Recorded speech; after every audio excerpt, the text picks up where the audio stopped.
I always wanted to see you and Ice-T in the ring, man. You like my good friend now, and he's I into love like, Ice to death. yeah, But, yeah. Back then.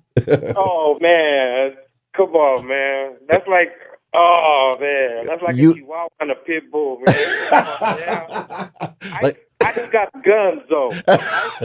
Ice got firepower. I went to Ice's house and seen every gun from the movie Heat. So I'll never fuck with that G. Dr. Dre was really your first DJ or one of your Yeah, DJs? well, Dr. Dre was actually one of the most coolest DJs that would actually grab me when he would see me walk in the club Wow. and actually put us on the mic because actually because of Tony G and because of back of the 1580 K-Day days, we actually pioneered a lot of the stuff. And Yalla was actually the first DJ that scratched on my Rough Cut record Wow. back in 1983. DJ Yella, right? Classic dude, Yeah, with man. Yalla and them, and we actually made a record label, me and Ice-T, called Electro Beat Records.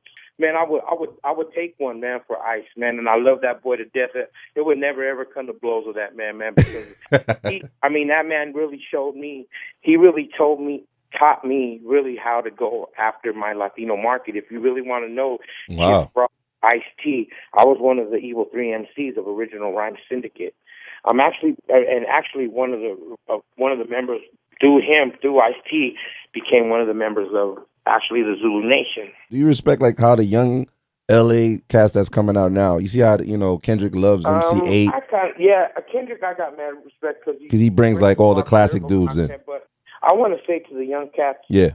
of hip hop, and I kind of got discouraged a little bit of how hip hop went because it seemed like we had took hip hop from a beginning stage of math all the way to calculus, only to take it back to third grade arithmetic again with these silly chant lyrics and with no lyrical content. You know what I mean? Yeah.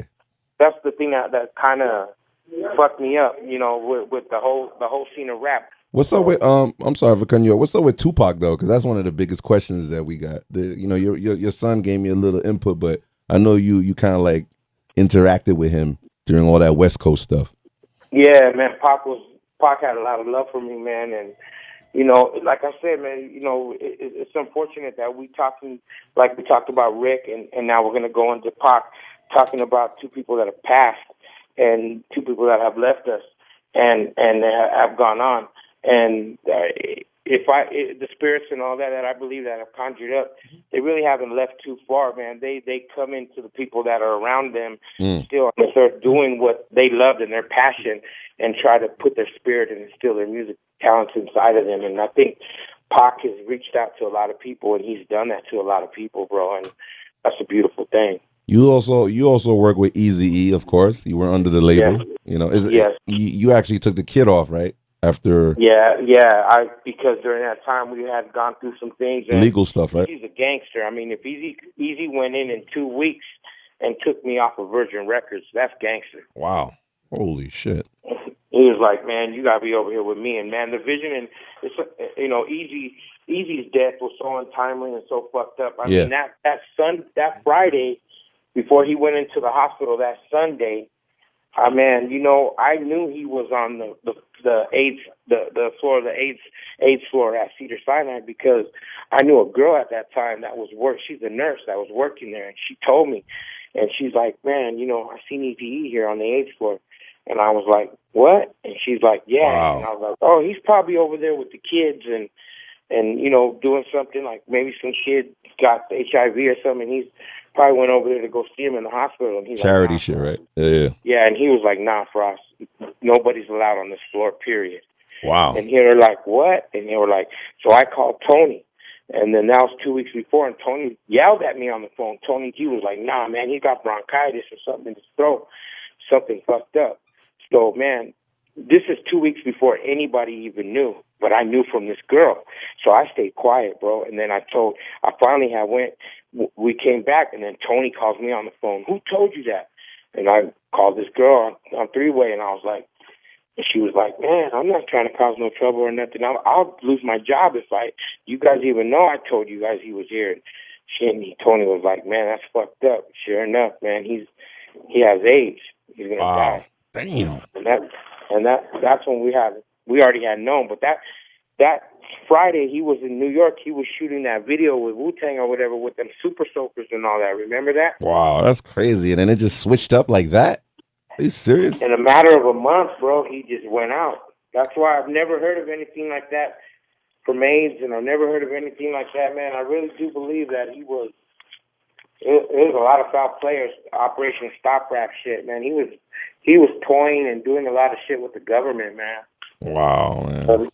He had hurt his back, and I think some conspiracy shit, right? Somebody I don't want to say. Yeah. Sent him to go get some acupuncture.